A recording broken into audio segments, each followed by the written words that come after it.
वैष्णवी बचपन से ही स्कूल में आनंद को देखती रहती है और उसे पसंद करती है। एक दिन आनंद वैष्णवी से पूछता है, तुम मुझे हर बार क्लास में देखती क्यों रहती हो? और आनंद वैष्णवी का नाम पूछता है। वैष्णवी आनंद को अपना नाम बता देती है। दूसरे दिन क्लास में सभी लड़कियों को मास्टर राखी बंधवाने के लिए कहते हैं, मगर जब वैष्णवी की बारी आती है तो वह आनंद को राखी बांधने से इनकार कर देती है और मास्टर उसे बहुत मारते हैं। और तभी वैष्णवी को मार खाते देख आनंद को एहसास होता है कि वैष्णवी उससे प्यार करती है। क्लास खत्म होने के बाद आनंद वैष्णवी से कहता है, क्या मुझे प्यार करने की इजाजत मिल सकती है? और वैष्णवी मान जाती है और यहीं से शुरू होती है आनंद और वैष्णवी की लाइफ की शुरुआत। दिन बीतते जाते हैं और दोनों एक दूसरे के बहुत ही करीब आ जाते हैं। आनंद वैष्णवी को छोटे छोटे गिफ्ट्स देता रहता है और वैष्णवी उन्हें लेकर बहुत खुश हो जाती है, क्योंकि वैष्णवी को कोई गिफ्ट देता है तो उसे बहुत पसंद आता है। एक दिन आनंद वैष्णवी से पूछता है, मैं बहुत ही गरीब हूँ और मुझे ऐसा लगता है कि तुम मुझे छोड़कर चली जाओगी। लेकिन वैष्णवी कहती है, तुम जहाँ भी कहोगे मैं आने के लिए तैयार हूँ, तुम ऐसा मत कहो, अच्छा नहीं लगता। वैष्णवी का कॉलेज का पहला दिन होता है और वो घर से निकलती है और आनंद के साथ चली जाती है। दोनों आपस में बहुत सारी बातें करते हैं, मगर वैष्णवी आनंद से कहती है, मुझे लगता है कि ये दूरियां हमें अलग न कर दें, क्योंकि मेरा कॉलेज और हमारी बस्ती बहुत दूर है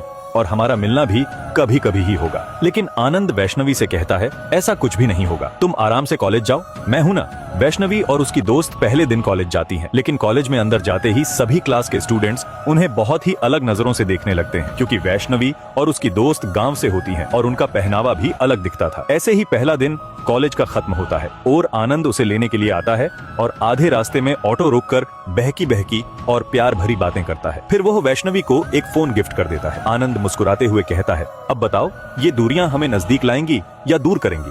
वैष्णवी बहुत खुश हो जाती है, लेकिन उसे यह नहीं पता था कि आनंद ने उसका ऑटो गिरवी रखकर उसे फोन दिलवाया है, क्योंकि वो वैष्णवी से दिलो जान से प्यार करता है। मगर वैष्णवी इमोशनल हो जाती है। दूसरे दिन कॉलेज में एंट्री होती है विराज की, जो वैष्णवी को देखते ही उसके साथ दोस्ती करने का सोच रहा था, मगर वैष्णवी उसे इग्नोर ही करती है। लेकिन एक दिन कॉलेज में लड़के रैगिंग कर रहे होते हैं, तभी वहाँ विराज आता है और वह लड़के वहाँ से चले जाते हैं और यहीं से वैष्णवी विराज के साथ दोस्ती का हाथ बढ़ाती है और धीरे धीरे कॉलेज में वैष्णवी अपने दोस्तों के साथ वह चीजें करने लगी जो उसने कभी ट्राई भी नहीं की थी। एक दिन उसके दोस्तों ने फैसला किया कि वैष्णवी का लुक चेंज कर देते हैं। फिर देखते हैं कौन हंसता है वैष्णवी पर। वे उसे नई ड्रेस दिलाते हैं और उसका लुक पूरी तरह बदल देते हैं। एक दिन आनंद वैष्णवी को लेने के लिए आता है और वैष्णवी चुपके से उसके ऑटो में बैठ जाती है, क्योंकि उसका लुक पूरी तरह बदल चुका था। मगर आनंद कहता है, तुम मुझे देखकर चुप क्यों रही हो? तभी आनंद उसे देखकर बहुत गुस्सा हो जाता है। वैष्णवी आनंद से कहती है, मेरा नया लुक कैसा है? मगर आनंद को यह सब बिल्कुल भी पसंद नहीं आ रहा था। वह सोचने लगता है कि वैष्णवी अब धीरे धीरे बदलने लगी है। ये सब तुझे करने की क्या जरूरत थी? मुझे बिल्कुल भी अच्छा नहीं लग रहा है। और दोनों के बीच बहुत झगड़ा हो जाता है। आनंद गुस्से में घर जाने के लिए निकलता है। तभी वैष्णवी प्यार से कहती है, आनंद मुझे मेरे दोस्तों ने शाम को पब में बुलाया है, मैं जाऊं क्या? ये सुनकर आनंद को बहुत गुस्सा आ जाता है और वह ऑटो रोक देता है। आनंद वैष्णवी से कहता, तुम इससे पहले कभी पब में गई हो? तुम्हें पता भी है पब में क्या होता है? लोग पिलाते हैं और लड़कियों के साथ गलत करते हैं। मैं तुम्हें आखिरी बार कह रहा हूँ, तुम पब में नहीं जाओगी तो नहीं जाओगी। मगर वैष्णवी यह बात मानने के लिए राजी नहीं होती और गुस्से में वहाँ से चली जाती है। शाम होती है, उसके दोस्त उसे लेने के लिए आ जाते हैं और वे सभी पब में चले जाते हैं। वैष्णवी अपने दोस्तों से कहती है, तुम सभी चलो, मैं 5 मिनट में आती हूँ। तभी वैष्णवी पब में एंट्री लेती है और सभी लड़के उसे ही देखते रहते हैं, क्योंकि उसका लुक बहुत ही सुंदर लग रहा था। विराज भी वैष्णवी की तारीफ कर देता है, मगर आनंद को नहीं पता होता कि वैष्णवी पब में गई है। वैष्णवी आनंद से कहती है, मैं सच में गई थी यार पब में। लेकिन आनंद वैष्णवी से कहता है, यह सब तुम मुझे हर्ट करने के लिए बोल रही हो ना? पर आनंद को नहीं पता होता कि वह सच में पब में गई थी। तभी अगले दिन कॉलेज में विराज वैष्णवी को ही देखता रहता है। वैष्णवी अपनी फ्रेंड से कहती है, विराज मेरी तरफ ही देख रहा है क्या? उसकी फ्रेंड कहती है, हाँ विराज तुझे ही देख रहा है। और एक तरफ आनंद परेशान हो जाता है, क्योंकि आनंद ने अपना ऑटो गिरवी रखकर वैष्णवी को फोन दिया था। वह बार बार आनंद को कॉल करके कहता है, कल मुझे मेरे पैसे नहीं मिले तो अच्छा नहीं होगा। और यहाँ एक तरफ विराज वैष्णवी से कहता है, क्या मैं तुम्हें घर छोड़ सकता हूँ? मगर वैष्णवी की दोस्त ना कहती है, लेकिन वैष्णवी नहीं मानती और अपनी फ्रेंड से कहती है, आनंद से कहना कि मैं अपने फ्रेंड के साथ घर चली गई। आनंद वैष्णवी की फ्रेंड को कॉल करता है और कहता है, वैष्णवी मेरा फोन क्यों नहीं उठा रही? लेकिन वह भी उसे झूठ बोल देती है, क्योंकि ऐसा कहने के लिए वैष्णवी ने ही कहा था। इसी बीच वैष्णवी को विराज आईफोन गिफ्ट कर देता है। पहले तो वह मना कर देती है, मगर बाद में फोन ले लेती है। और एक तरफ वैष्णवी बहुत खुश होती है और दूसरी तरफ आनंद को बहुत परेशानियां झेलनी पड़ती। आनंद बहुत परेशान हो जाता है। तभी वहाँ पर वैष्णवी आ जाती है और आनंद से कहती है, तुमने जो मुझे फोन दिया था वह तो इस आईफोन के सामने डब्बा लग रहा है, पास आ जाओ, हम सेल्फी ले लेते हैं। मगर आनंद बहुत दुखी होता है, क्योंकि उसने अपना ऑटो गिरवी रखकर वैष्णवी को फोन दिलवाया था, लेकिन उसका दर्द वैष्णवी नहीं समझती और वहां से चली जाती है। रात होते ही आनंद वैष्णवी को कॉल करता है और कहता है हमारी जगह पर मिलने आ जाओ। तभी वहां पर वैष्णवी आ जाती है। आनंद वैष्णवी से कहता है तुम्हें पता भी है मुझे जिंदगी में पहली बार किसी ने मारा है, वह भी सबके सामने। मुझे कितना दुख हो रहा है ये तुम नहीं समझ सकती। आनंद बहुत ही रूठे हुए अंदाज में बात करता है। दूसरे दिन वैष्णवी फिर से अपने दोस्तों के साथ पब में चली जाती है। उधर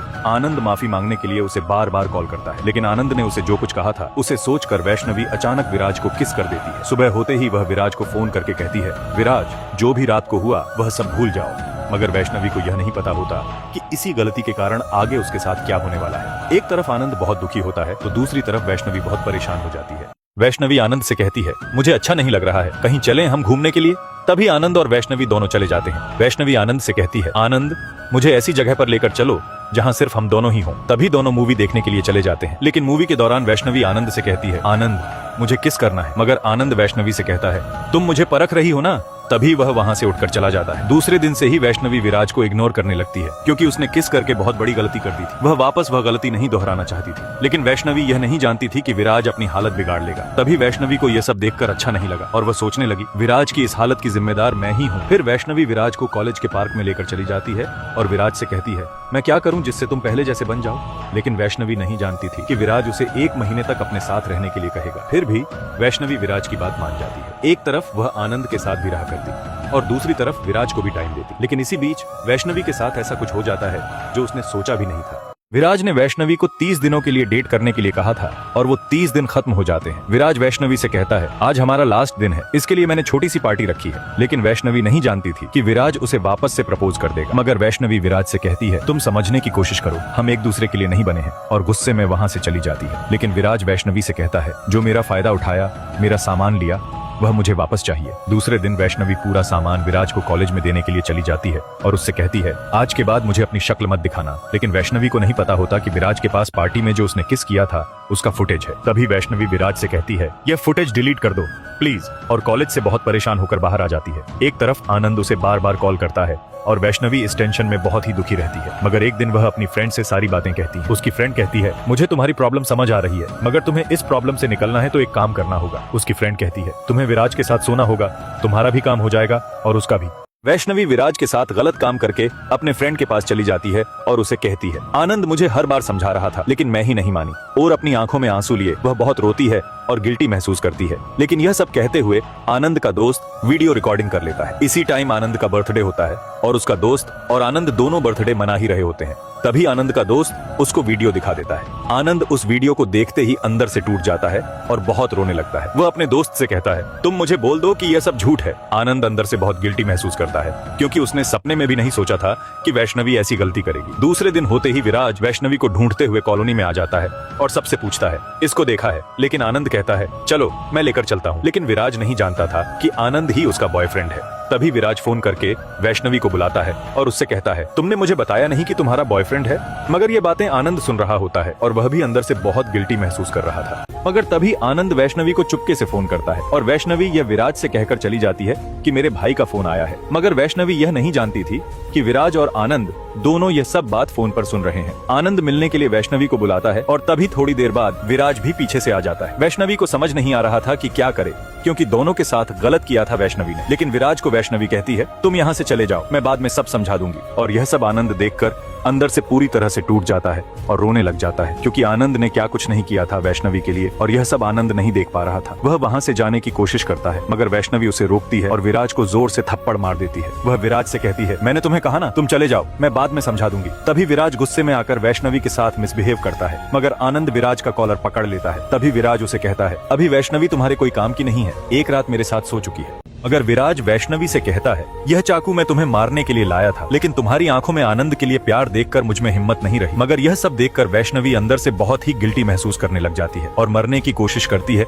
लेकिन वैष्णवी को बचा लिया जाता है। मगर आनंद और विराज को जेल हो जाती है। तभी विराज जमानत पर बाहर आ जाता है मगर आनंद के पास पैसे न होने पर वह जेल में ही रहता है। लेकिन विराज बहुत सोचने पर आनंद को भी छुड़ा देता है। लेकिन इसी बीच आनंद की माँ मर जाती है और आनंद बहुत रोता है और वो अपने दोस्त से कहता है बचपन से लेकर आज तक मैंने अपनी प्यार की निशानी सही सलामत रखी है और मेरी माँ की एक फोटो भी मेरे पास नहीं है। और वो खुद को बहुत कोसता है और रोता है क्योंकि आनंद ने जीते जी माँ के साथ एक दिन भी अच्छे से बात नहीं की थी। तभी वैष्णवी भी अस्पताल से डिस्चार्ज होकर आती है और आनंद के हालात देखते ही रोने लग जाती है। वह खुद को कोसती है और कहती है, आनंद की इस हालत की जिम्मेदार मैं ही हूँ।